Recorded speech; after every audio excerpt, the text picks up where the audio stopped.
বাতাসে একটা ক্লাস নিতে চাইছি, তোমরা এত লেট হরছো কা? আপনি যে এতদিন ধরে দুনিয়াতে আছেন, আমরা তো জিগাইনি আপনার দুনিয়া থেকে জাতি এত লেট কে?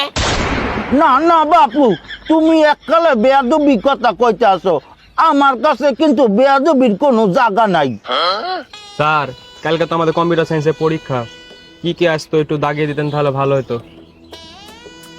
তুমি কোনো চিন্তাই করো না বাবু, আমি জানি তুমি ভদ্র বলা, তোমারে আমি সব দাগাইয়া দিমু। এ বেয়াদবের কথা মুই কানে লই না। এ মারুপ, তোর অবস্থা কি, সব পড়ছো? হ স্যার, আমি সব পড়ছি, বই আমার পুরো সব মুখস্থ। বেটা, তুই যে বই মুখস্থ করছো হ্যাঁ মুই জানি, কিন্তু তোর ওই পড়ার কোনো কাজে লাগবে না। প্রশ্ন যেই যে কমু ওই খালি কাইল আইবে, কারণ এইবার আমার প্রশ্ন